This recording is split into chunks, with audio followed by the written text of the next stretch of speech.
Saya nak tanya Menteri kerana minggu yang lalu semasa perbahasan Yang Berhormat Kinabatangan menyatakan bahawa perpecahan sudah mula berlaku di peringkat sekolah rendah.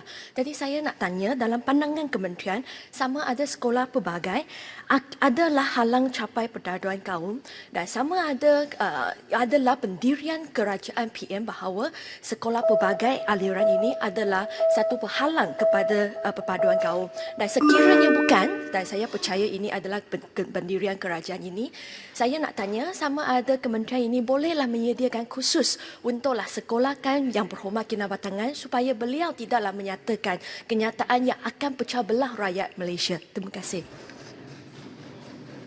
Silakan Yang Berhormat. Terima kasih Datuk Yang Dipertua. Yang Berhormat, saya ingin menyatakan dalam usaha untuk kita memperkukuhkan perpaduan, dia perlu bermula daripada asas. Saya telah pun menjawab kepada persoalan ini, iaitu untuk kita gerakkan permulaan daripada asas, maka penghayatan pendidikan rukun negara itu perlu kita laksanakan bermula daripada pendidikan awal kanak-kanak dan kemudian kepada sekolah rendah, sekolah menengah dan juga sampai ke peringkat universiti. Dan saya juga telah pun memaklumkan dalam jawapan saya yang lepas bahawa kita telah tubuhkan satu jawatan kuasa teknikal yang difungsikan oleh yang berbagai datuk KSU saya bersama-sama dengan 3 lagi KSU, iaitu KSU daripada KKMM, KSU daripada KPT, KSU daripada KPM, untuk kita melihat kepada cadangan pelaksanaan meletakkan pendidikan rukun negara itu dalam sistem pendidikan, bermula daripada pendidikan awal kanak-kanak sampai sekolah rendah dan sekolah menengah. Dan dalam pada kita sedang menguruskan struktur untuk meletakkan penghayatan pendidikan rukun negara itu yang akhirnya akan berteraskan kepada perpaduan.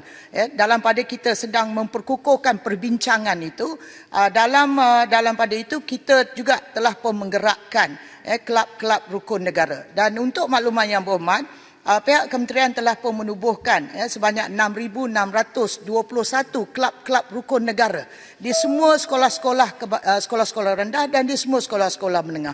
Dan untuk makluman Yang Berhormat juga, kelab-kelab rukun negara ini juga diwujudkan di semua sekolah-sekolah jenis kebangsaan Tamil dan sekolah-sekolah jenis kebangsaan Cina. Dan dalam pada itu di peringkat universiti ialah Sekretariat Rukun Negara.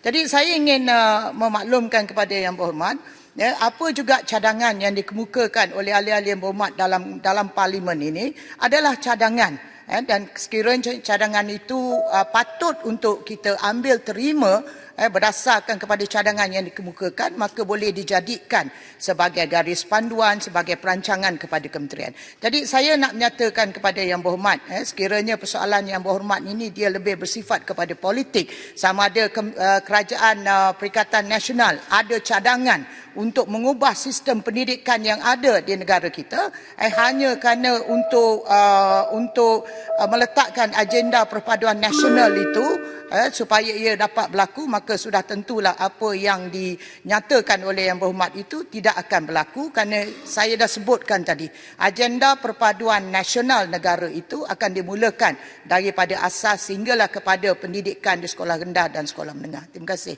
Yang Berhormat Ulu Rajang.